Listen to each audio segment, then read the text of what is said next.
Mwangi kombwira ngo nje nago mpa makuru. Mwabicucu mwe ibi bintu mutabibyibona mwebwe mwenyine. Mugira ngo nje nzinze kubabwira ibikimana. Man nje ndi kuri level kwindire biteye ubwoba man. Ntago ndi hano hafi bro. Don't ever compare me with this ibi bikuranda byose mubona hanga. Nje ndi kwindire level. Nimba mwebwe mutakwibonera ko iki gicucu cyafashe umwana mu Rwanda ku ngufu bakagitaraburiza kigacika igihugu kikagenda kwa ko byagicanze ntago ashaka kugaruka mu Rwanda. Agatangira gushaka uburyo yatangira gukora kuko ubuzima bwaranze. Yirwe babashya ngo wajya mfite amafaranga, nta mafaranga ufite bagicucu. Airport system. So murambwira ko airport system mwayibonye ntago mwayibonye. Maze kwibona kubiganira ko basiga bakora basiga bashyiraho utuntu tw'utu bashyira utu airport mu matwi yabo. Reka kuvuga ngo urajyaho na social live mugiyeho akakanya. Mugiye akakanya mu birebe.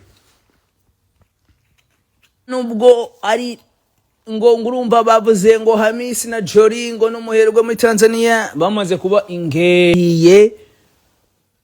Ofete ntago ari engaged. Biri more than engaged. Bagiye mu murenge. Kuri evo twakwita umurenge mu Rwanda. Nicyo kintu cyabaye. That's what this nigga muyibona muri comment irimo go commenting ivuga ati my wife my nigga. Niyo mpamvu mbona muri comment irimo go commentinga muri comment ivuga ati ngo that's my wife. Okay. Umusore wasimbutse igipangu muramwibuka. Umusore wasimbutse igipangu muramwibuka. Aya makuru noneho muraza kuyagora. Umusore wasimbutse igipangu muramwibuka. Mbaheza kanuka ka homework gatoya mwese turimo kumva abantu 320 na 30 nabangaye turi hano.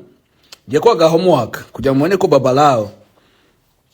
Babalao ninje muntu washinze bino bintu.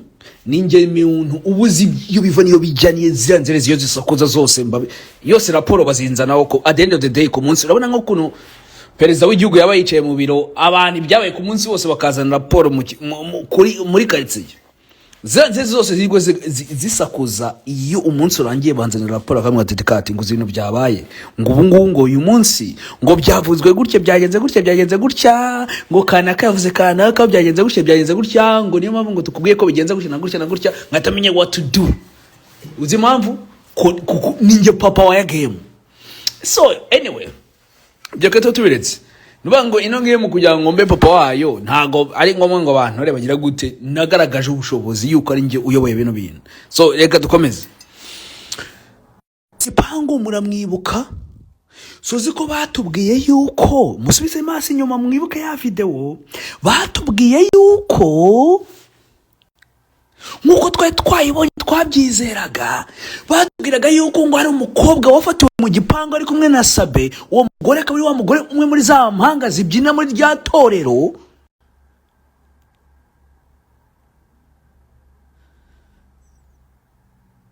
Murabyumva ngo yuko yakumwe na Sabe ngo noneho ngo tubabona urabyibuka ukuntu twabibonye kuna abantu babifashe ntago twabarenganya ariko twabonye yuko ngo hari uwasitsa simuke igipango wari Sabe. Nyuma y'iminsi mike icyakurikiye nuko yahise aburirirwa irengero asohoka igihugu ajya mu gihugu cy'Ububiligi acikana famiye ajya gushaka ubwene gihugu. Mu byumve neza ibyo ndimo kubabwira ajya gushaka ubwene gihugu mu gihugu cy'Ububiligi. Ubwo tugaruke ibyo nabyo tugiye kubivuga nyuma ya ubwo nibwo bamwe nibwo bwa mbere mu byumvishe. So muribuka cyagiye wa munsi story ya Sabios story ya Sabios murayibuka mwese. Story ya Sabios ntimuyibuka. Story ya Sabios mwese murayibuka. Iriya story kunemeze umwe muri za mpanga umugore Sabe yasambanyaga byageze ahantu bisanzurana none akajya muzanira abana kuko Sabe ngo yumvaga gatuza arakareze mu mujyi Kigali ngafite amafaranga kuko bose bari bazi ko nta kintu kimwe babwiye guca inyuma abagabo babo bakavuga ati reka dutanga amafaranga tugira gute n'ibyo byose, umukobwa atangira kujya muzanira abandi bana batoya. Ni abantu babizi, barabizi ko abagore buriya nibo bazanye n'abandi bagize gute abandi bana bato. Ibyakurikiye niki? Sabura munsi amakuru noneho andarenzeho kuko ariyo munsi yose nanye afite. Namaze kumenya yuko Sabe yari kumwe n'umwana mutoya utuje imyaka, yamuzaniwe na wa mugore twakigaga ko ari we yaje gusambanya. Ouch. Sabe kimara kumva ibyo nawe ati ndarangiye. Yarasimbutse igipangu n'ibyo byose atasimbuka. Yafite ka visa ka meza 3 mu Bubiligi. Ahita agenda. Ageze mu Bubiligi yakubwene gihugu, nanye gubwene gihugu. Nako nababwita nguki, babyita nguki ababyibuka neza mu bimbwira. Ubuhungiro nagarubwene gihugu ubuhungiro. Bubiligi. Yakuhungiro nka Sabe. Ndabivuze rwose nta mazo mvomera aho tuzahora hose nzagukubita kuko ntiwanzamura amavi ntago n'ibiki byose ntago nzamura amavi nta no Rwandenze urutugu ntago wagira ikintu kimwe aho tuzahora hose nzagukubita. So reka mbivuge wakubuhungiro nk'abandi bantu bose. So mu Bubiligi nuko rero ino nzerezi rero ndagira ngo mbagaho muwaka yagiye mu Bubiligi irakubitwa igaruka YouTube biranga iravuga ati si none YouTube imeze biteko bitama gukuna nkuru mbere bya bimeze irigaragaza iravuga ati nerekana isura ubwo nyine igihe cyo kwerekana isura y'iziko Sabe ko yatwitse yaraziko kwerekana isura y'intu birashika basanga n'inzare zisa nabi. Hari abanje bavuga ngo the cutting ngusa nk'igitera ngo the cutting umusenzi nguri inzerezi n'ibyo byose bro ino mbwa ngo bitasabe nta nubwo yasa n'ikirenge cyanjye. I'm sorry, Imana imbabarire kabisa. Sabe nta nubwo yasa n'ikirenge cyanjye man. Sabe tuvugisha ukuri when nyuma Bruce Melody wenda Sabe yamukurikira murabizi Bruce Melody ni mubi ariko wenda Sabe yashaka kumubanza ubwo babaza uko reba biri umwe zahitamo imbere ya mbere sibyo nta kibazo. So Sabe bantu basanga nakano kimbwa kama nabe na Bruce Melody yariye pe nabe na Bruce Melody yariye ibiryo biramufata. Urabona ko Bruce Melody ni ikintu cy'ikigoryi kiraho nyine cy'igicucu gifite ibintu by'ibitama biraho ariko by'ikigoryi wagikubita mpaka nyine bya bicucu wakwishimira gukubita gora mu gitondo mpaka nimugoroba sibyo ni ibintu by'ibigoryi biraho. Sabe ni wa muntu wareba ukabona n'ikintu mukoresha. Sabe ni wamenye ikintu kimwe umukoresha twaramwitegereje tubona ngira ngo mwaramubonye yahisemo kwiyerekana ko yari desperate ko yamaze kugira mu Bubiligi yatso ubwene gihugu nyuma yuko acitse inda y'umwana muto ya mu Rwanda. So abantu bamureba baravuga ati yo ese ni ambwa yitwaga Sabe ukintu yahisemo iravuga ati kaya nsubire muri bya biganiro ngo bya mbere ngo nongere ngo mbeshya abantu mujye kuri abantu bose ibiganiro byose amaze iminsi akora abeshye yuko ngo ari mu Rwanda bisa ashaka kwerekana yuko bimeze nk'ibyo mu Rwanda bose bafite akantu ka microphone ku gutwi mujye ku biganiro bafite akakarifone ku gutwi ino mbwira bafatika bahamagara kuri phone ikababwira ibibazo none yangize ikagenda ikabya editinga muri computer ikaza ikagira ngo ngibereke yuko ngirimo gukora bya biganiro nk'ibyo yakoraga. Ino mbwa yarahunze iri muri Belgique yahunze yuko yacitse inda y'umwana mutoya. Murakoze cyane mwabyumvishe mugende mujye kuri YouTube murebe abantu bose ikoresha isa nkaho irimo kubabaza ubazo bafite akantu ka microphone mu mutwe ikabahamagara none yabahamagara ikagenda bagasubiza ibintu bababwiye barimo kuganira kuri phone yangize ikabyeyitinga ikabashaka kubabeshya. Nawe ubwete ibintu muzakinisha bro ndi Godfather no game man you cannot play with me maniga mwana wakina bo nje ntabwo ndimo mwabicucuma mujye mukina n'abandi zinzerezi bibicucu bigirwa bisakuzano. Hari ibicucu byinshi byita ba blogger man, hari bigoryi byinshi byita ba blogger bro ku blogging and I'm the Godfather w'ibintu ningenzi aho biva niyo bijya. Hari ibintu byose bishaka kunyigana bigasakuza cyane bigara mu gitondo saa 11 za mu gitondo saa 12 mpaka saa 1 bro nagari kubikora dukoresha ubwenge dukoresha brain that's how we do it. That nyuma tumeze nyuma tufite izina ringana gutya man niyo mpamvu dushobora kugena umwaka n'amezi 8 tutagaragara, tukagaruka abantu bakabavuga ati God, papa w'ibintu yahageze, nyiri ibi bintu yahageze. Mujye kureba yiranzereza ibitasabe, murebe abakora ibiganiro ni bafite phone ntago bayifite.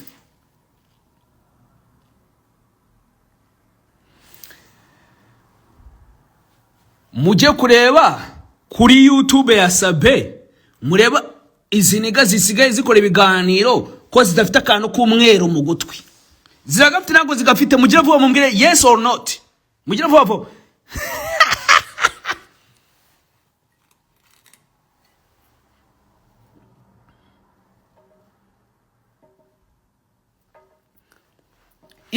Irambwa y'umupfubuzi yapfuye umwana mutoya mu Rwanda ikagenda ihunze, igasimbuka impangu ikavunika, irangije itangiye kuzana ama AirPod, ngo interview za AirPod, ngo Sabe ngo yagarutse ngo gukorenga ibiganiro.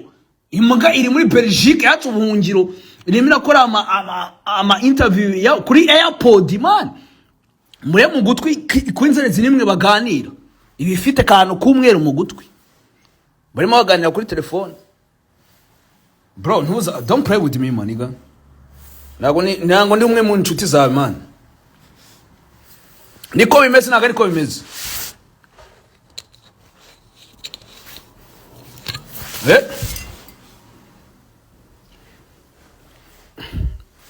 Ndo ngiza abasore ngizi. Bose barabizi. Urumva? Izi mbwa ziza kubabeshya nkandi man. Mama nabihoreye ngo dekati ngo nago gitwika ngo nta makuru ufite man, ibicucu mbyemba nabihoreye nkabo kuko muri bigoryi bro. Naje gusanga nta bwenge mugira, ntago mutekereza. Mwangi kombera ngo nje nago mpa makuru, mwabicucu mwe ibi bintu mutabibyibona mwebwe mwenyine, mugira ngo nje nzinze kubabwira iki man. Man nje ndi kuri level kwindire bite ubwo man, ntago ndi hano hafi bro. Don't ever compare me with this ibi bikuranda byose mubona hanga. Nje ndi kwindi level. Nimba mwebwe mutakwibonera ko iki gicucu cyafashe umwana mu Rwanda ku ngufu bakagitaraburiza kigacika igihugu kikagenda kuba ko byagicanze, ntago ashaka kugaruka mu Rwanda, agatangira gushaka uburyo yatangira gukora kuko ubuzima bwaranze. Yirwe babeshya ngo wajyanga ufite amafaranga, nta mafaranga ufite ga gicucu. Anyway, by the way, Sabe ntanzu nimwe igeza gura mu Bubiligi, ni ikinyoma. Sabe ntanzu yaguze mu Bubiligi, nimo mutazi igihugu cy'Ububiligi we na mutazi ni Burayi kuntu hameze. Ino mbwa yagura mu Bubiligi, Sabe yagura mu Bubiligi nkande. Sabe yagura mu Bubiligi nkande man. There is no way muri no ever Sabe yagura inzu mu gihugu cy'Ububiligi. Nana hamwe ino mwikodesha nk'izindi mpunzi zose. Agura inzu se n'umwene gihugu cyako ntago muze amategeko y'ibintu bihugu man. Mujya ngo nimbyo kwibirwa babeshya n'ibyo byose. Ngo yaguze inzu yaguze inzu. Waguze inzu. Uguze inzu subwo ninde utayigura none mu gihugu cy'u Rwanda utajya ninde muntu mu gihugu cy'u Rwanda ufite amafaranga arenze ayo utayita ujya hanze wese agangagura inzu mu gihugu cy'Ububiligi cyangwa se mu bindi bihugu by'Iburayi. Ibicucu none umuntu ababwira akabasobanura akababwira ibintu byose ariko ntago mama byumva. Mama na muri gata mu bibuno by'abantu nazi byo birirwa bisetsa ku YouTube n'ibiki byose bro. Ntago mwumva abantu bababwiza ukuri muri bigoryi. You stupid motherfuckers. I'm sorry. Muri bigoryi bro. Nje impamvu nje ngenda nkamara n'umwezi 8 hari ngenda nkajyanwa n'umujinya nkavuga ati bicucu hariye kubibwira ukuri bituma uzi bicucu wahora bibwira ukuri ntago byumva uze wahora higendera nkabihorera. Ibi ntago birimo kwera amafaranga, ntago meyo kwera iki bro. I'm here because passion maniga. Ni passion. Niba tajya mumbona nge mujye mumenya ko mbambona rwose muri bigoryi. Niyo mpamvu nta kibabimbwiye. No mga iragenda kababeshya irafata Jesus Christ, what the fuck bro.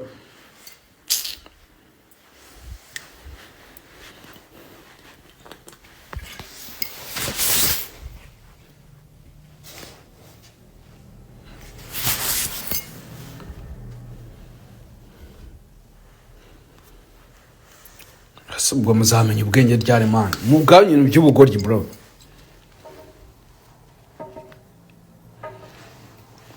Sabe emera yuko wakoze ikosa, nta mugabo upfuda sebye warasebye wasambanyije umwana mutoya uri kumwe n'ihabara ryawe yawe mukuzanira urafatwa uhita igihugu ujyana madamu ujya usaba ubundi mu Bubiligi ugerageza YouTube biranga ugerageza byose biranga ugerageza gukora nk'ibyo wakoraga mbere uzana ubuntu bw'ubu iPod ugira uzana systeme bayita ngo systeme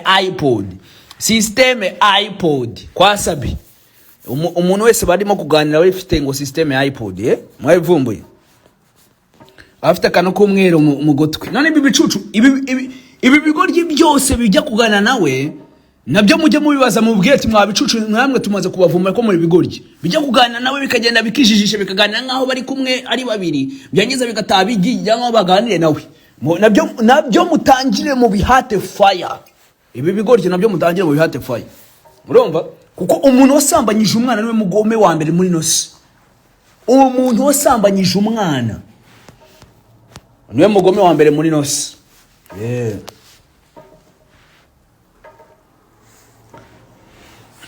Ntwese kuki badafunga inshoreke se wayifunga ishaka iki inshoreke yijuje imyaka inshoreke y'umuntu yijuje imyaka ariko now we are talking umwana utuje imyaka ariko cyatumye agenda kuki atagaruka ntabwo mnuka amazu yajyaga yerekana ngo ku Ruyenzi ntabwo muyibuka ngo ku Ruyenzi ngo amazu yerekanaga ngo yadanje ngo yubatse kuki atagaruka umugabo yakoga kugaruka agata business yamwinjirizaga miliyoni zigeze ku 10 ku kwezi agata umugore n'abana agata ibiki byose akajya kwa kubuhunzi agata inzu ye ku Ruyenzi n'ibiki byose ngo kwera ko ngo bamufotorera ari masimbuka igipanga avuye gucumita ngo umugore ngo ufite umugabo se who cares bro uwo mugabo se yarebaga he umugore yabarebaga he ibyo amategeko y'u Rwanda nta azilonga zujuje imyaka man iyo ngiye nta nabwo ari criminal mwajya muri civile mukarara mutashye bagaguca amande ugataha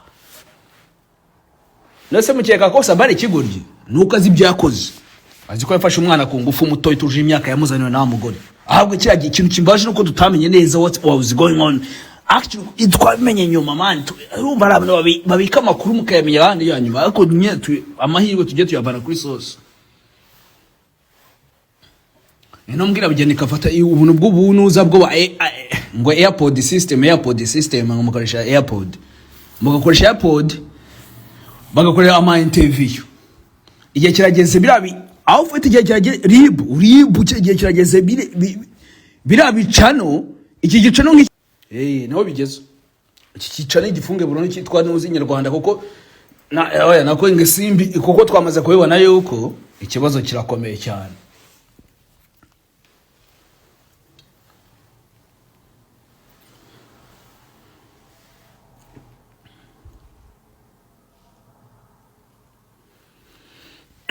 anyway by the way kumunsi w'ejo tuzakira heze Mbonyi twamaye amasaha arayirengageza kuri gitaramo arakirangiza n'ibyo byose Mbonyi nta kintu ndengeje reka turangiza nyino dosiye ngiye turiho ibindi tubyorera so murabyumva abantu banyarwandakazi Eric Seyimungu nga too sober no shakuzi so urumva kwabeshya basaga gukora mujye kureba kuri YouTube channel batarasi barara ama video mujye kureba kuri YouTube channel batarasi barara ama video barimo nakora ubuntu bwa interview bafite AirPod mu gutwi imbwa ino mbwa isa nabi Sabe umba sinjya kuvuga umwana w'umuntu ngo nzamubyare Sabe nagare mwiza najya namwiboneye bavugaga gasoko mugaseka mwese mugatiki bakavuga abandi bose cyane narebye baba we nabonye ibyamamare byinshi muri nose nabonye Sabe numva ndababaye narababaye ndavuga ati ikintu kimbabaje nukuntu uje kuri live ariko nzi ibintu abakosore wagiye gukorera bro ndamutse nje live abantu bose ngo dekati ngusa nk'igitera ngo dekati n'inzererezi bro nje live mwete muvuga ati ahubwo naniga mugeze mura naniga tujye tubona muri rose umeze nkawe man bro naniga murabona imeze nka babara mwabigorye bro ntanigira murabona muri ibi bintu bya showbiz nimwe imeze nkanjye ndamutse nje live nabonye Sabe ndavuga ati baba we God have mercy bro ndavuga are you serious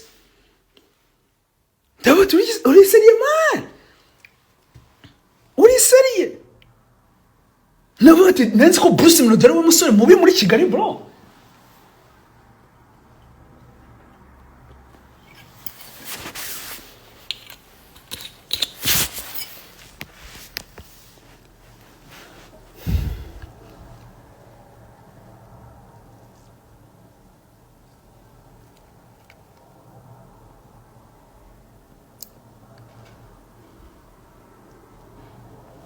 Ngo nawe twarakurambiwe mandeka no ngo reka mbonye n'ubundi sinyoko sinamushyo kigorye nawe nkubwira ko uwo mbonye ateinda mbonye ateinda aramuzi ari gukimihurura baraziranye azamusangayo bazaganira. Urakoze cyane arabize niwe n'amafoto ku munsi w'ejo niba shaka ejo azambwiranye shire hanze. Urakoze cyane. So ngo wakibwa wese mwiza wishinye nyuma ya phone gusa. Impamvu nishinye nyuma ya phone reka mubwire impamvu ebyiri. Ya mbere n'umutekano wanje ntago nshaka abantu benshi banyinjirira. Ijya kabiri ntago nshaka gusaza abagore babandi. Urumva? Ntago nshaka gusaza abagore babandi. Ntago nshaka gusaza abagore babandi. Cyambe n'umutekano wanje cyaka bintu gusaza abagore bandi. Kuko ndamutse niyerekanye ndabizi nakora ibintu muzabaze Prezire muzogeye azababwira neza icyo nshatse kuvuga. Nshatse kuvuga ko muzamubwire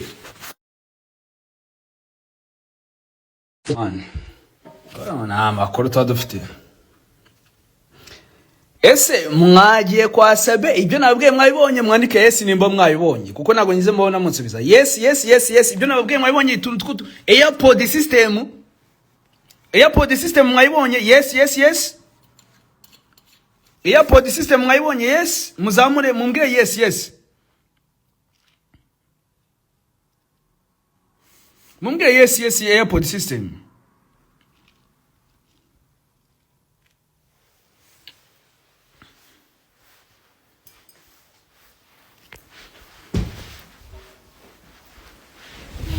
Umukaita asasambanye umwana manje mutanye mumvuga umuntu nzo ahafete mutangira mubwira inshuti zanyu zose.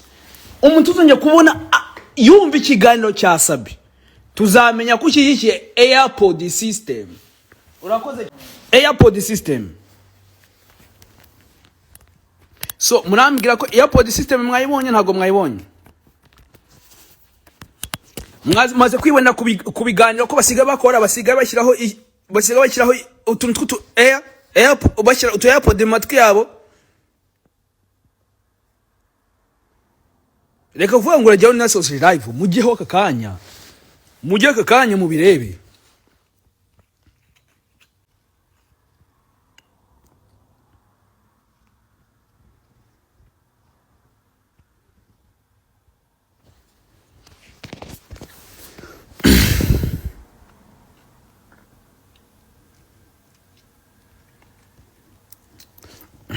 Ndagase ngo Sabe ni nka Baritazari.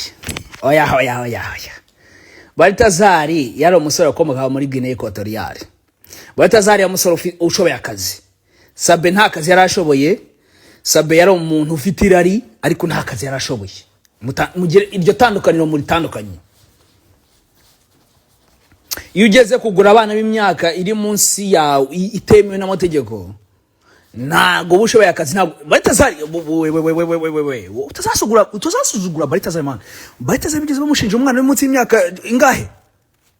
Baritazari bamushinja gucumita abagore b'abayobozi bose muri Guinea Equatoriale ariko ntago bigeze bavuga ngo umwana n'umutubushije imyaka.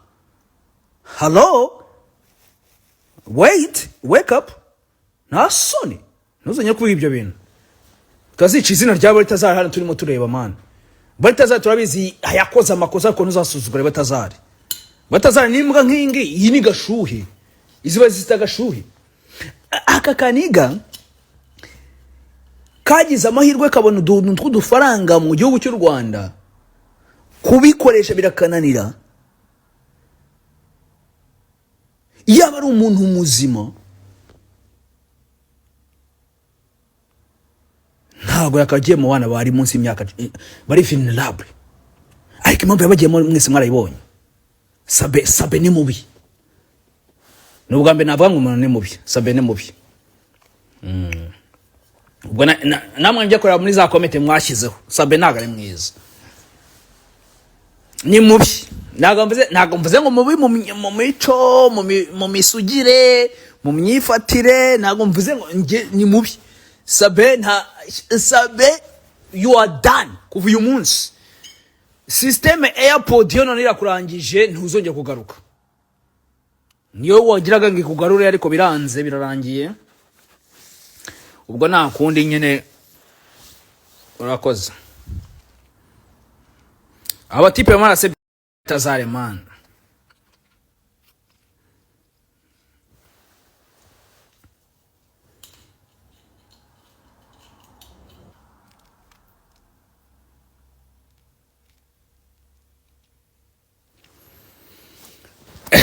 Arimo kuvuga ngo bro, urabona ko batinda gusubizanya, urabona ko nyine bro, namaze kubikubwira system ya pod byarangiye, nta kintu ngoma kugusobanura nge woje ureke kunsobanura byinshi. Sabe wararangiye, wacitse u Rwanda, ugiye kuko warafite ubwoko uzafatwa n'icyaha cyo gusambanya umwana mutoya, wazaniwe n'umwe muri za mpanga.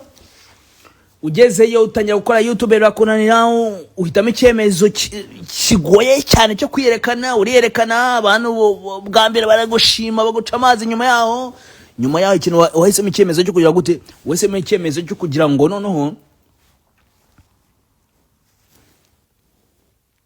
ugaruke werekane yuko ibyo wakoraga mbere ariko nabyo urimo gukora, uzana system ya pod yo kwambika abantu mu gutwi. None urababaza bagatangira kureba ku ruhande kuko batumvisha ibintu babwiye, bakareba ku ruhande. Oh my god bro, that's embarrassing my brother, that's embarrassing. Ta mu gihugu cyacu wagicucuwe bagukatire, humwe nago zagukatira imyaka myinshi, bazagukatira imyaka itarenze 5, ugende wikatirwa wagicucu, no havuje uje ku ruyenzo usure mu rugo wakigoryiwe. Nta soni ngo Sabe kamwirwa muri gati mbwa mu kibona nkizi ngizi bikancanga. So murakoze cyane. So mumbaza ibibazo bitanu byanyu.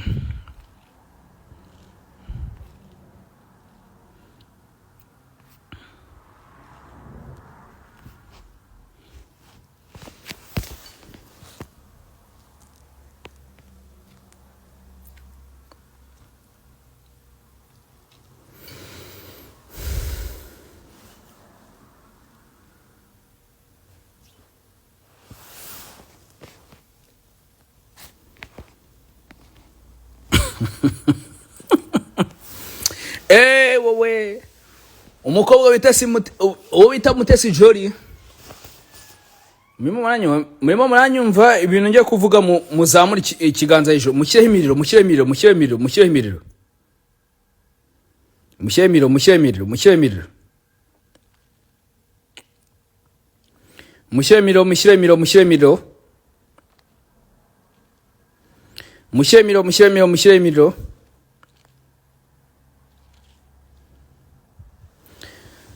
Bajya barema ngo nta mashindi kumva.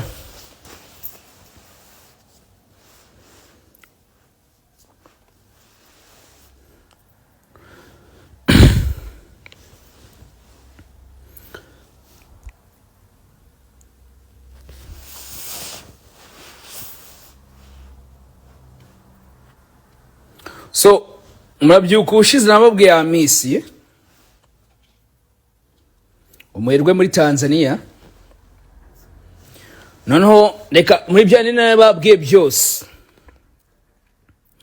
ngiye kongera ikintu kimwe, ari uko bamaze kuba engaged.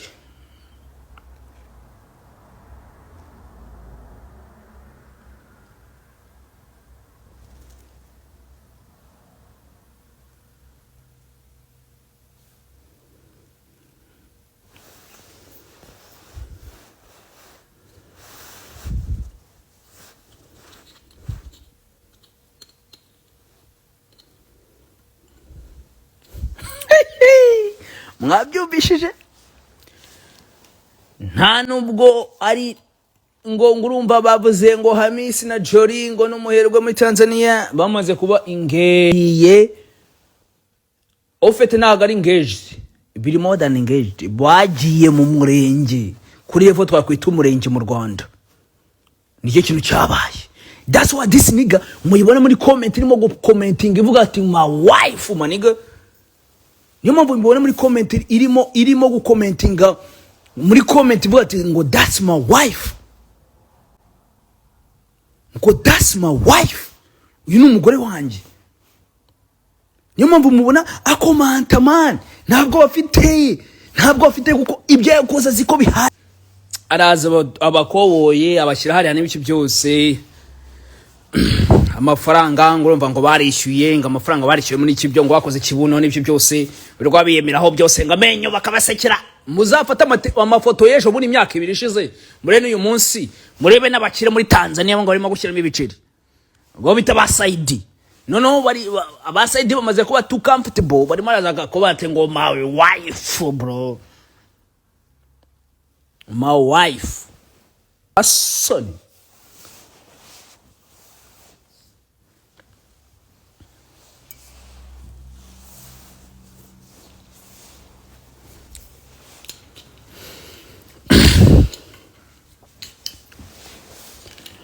Ejo bundi wambaranye imyenda isa niyo bita talent. Abasore barivuga muri Kigali urisaza nk'ibyo byose ushaka proving wrong n'ibyo byose uzama foto ya fake uvanye hano hazari wayavanye kuri noze niwe wayavanye kuri pistol ya n'iki. I'm sorry. Listen, it is. Niwe wavanye amafoto n'ibyo byose y'inkweto wambara na talent abantu bose barabizi. Talent sinzi umwe mu njiji uko muri babiri washutse undi, umwe mu njiji uko muri babiri washutse undi mwaragiye umugabo. Anyway, by the way, let's talk about talent. Oh my god bro, mutagiye kunjyana mu bintu ntashaka kujyamo. Ubu abatipe bajya kunsaza bro, ngiye kuryama cyangwa umuhangaha, ngiye kuryama ngoma mumbwire menya ko ngiye kuryama ni mu cyo guseka ndaje menya ko ngoma hanga twagiye.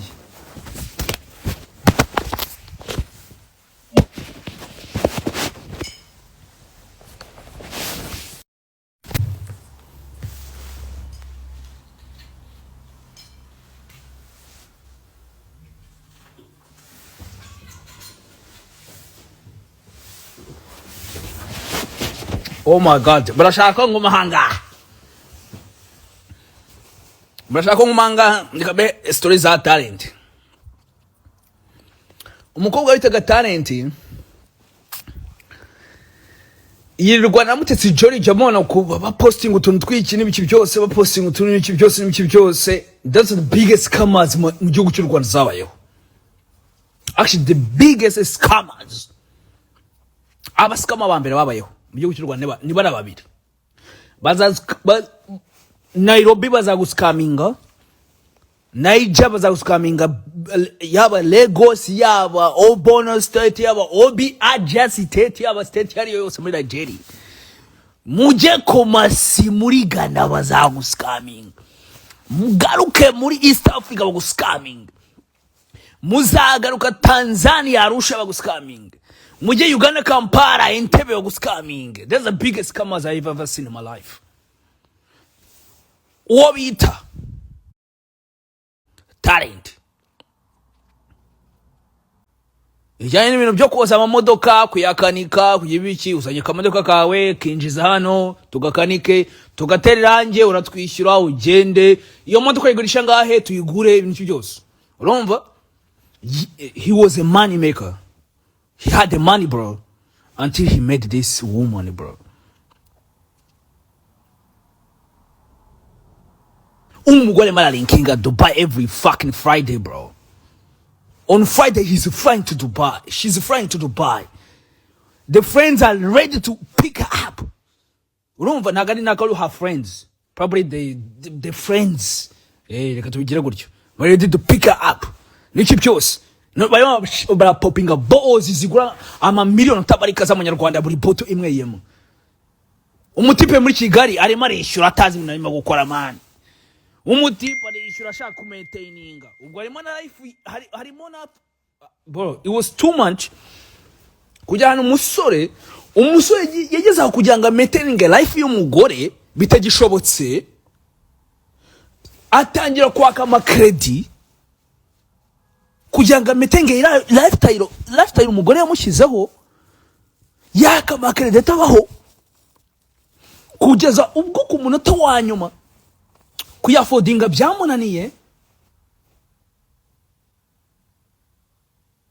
Umutima bamubwira ati umusa ntabwo wakwishyura sheke itazigamiye, nyura hano. Baramujyana, baramutambukanya, baramujyana. Umukobwa aramuhamagaye muri Dubai, uri ngwino hano, there's an emergency. Araza flight quick first class yose, niyo yaba ari emergency umukobwa nta nubwo yaza muri economy ndagaski, niga zazaga muri first class muniga. Yaje first class muri Kigali, ahageze basanga umukobwa bamujyanye amageragere. Yageze Kigali nta nubwo umva man, abasore mbagira inama, nta nubwo yavuze ngo umva ngo reka basi umugabo wanjye nge ngurimi. Urabona muri filimi twarebye nyinshi, twarebye amafilimi menshi man, yanga yadusobanuriye bagiye bande bose badusobanuriye, ba Mike badusobanuriye. Ubundi muri filimi y'umugore yazi ngasanga umugabo bamufunze, ati what the fuck are you doing with my husband bro, you can't do that shit to my husband, I will kill you. Oh no, don't do that shit to my husband. That's niko muri filimi twicya tuzi. Yo man, uyu mugore yaturutse ubita ngo talent, inshuti magara ya Jolly yaturutse Dubai, aratabati ngo ngiye muganga mwayishize he, ngo twashize amageragere, ngibi papuro byo gusinya divorce biri hehe. What the fuck bro?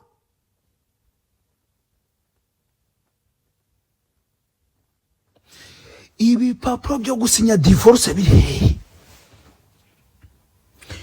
Umukobwa yavuye Dubai asaba ibipapuro byo gusinya divorce.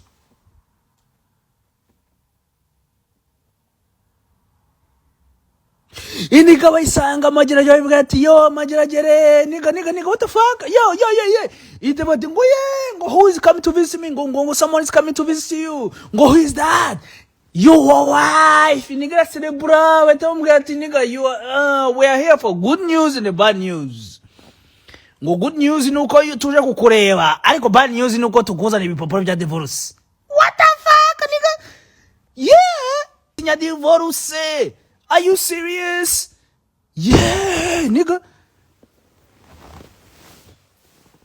Nimujye mubona rero izi nzerezi zigenda n'abakobwa zigenda ngo za Jolly n'ibiki byose, mujye mu nyabogena nabo. Izo nizo morals zabo. Izo nizo morals zabo. Murakoze cyane. Hari cyo mba nababwiye man.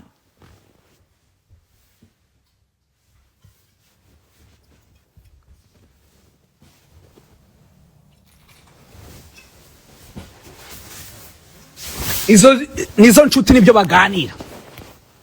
Abantu basangira imyenda bambaye bishimye basohokana buri munsi, abo nibyo barabakoza abagabo bataye ubuzima bwabo kuri bo. Nibyo baba barakoreye. Nakaza kuvuga ngo muzaya gukanga man, ngo mukanga ariko surumva bro. Actually je nugerageza kunkanga. One way uzabona ko wakoze kosa. Ntabwo uzatinda uzayibona. Go ahead.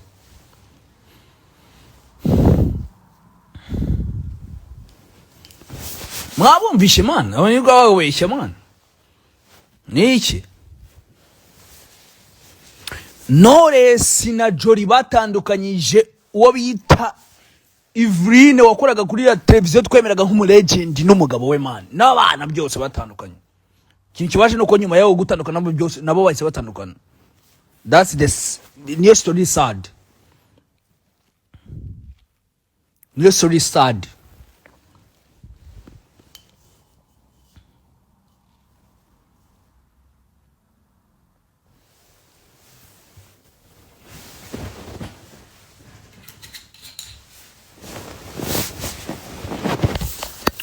So murakoze cyane.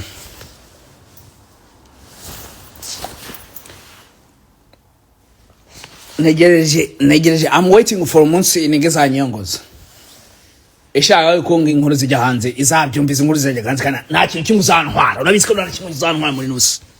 Thank you.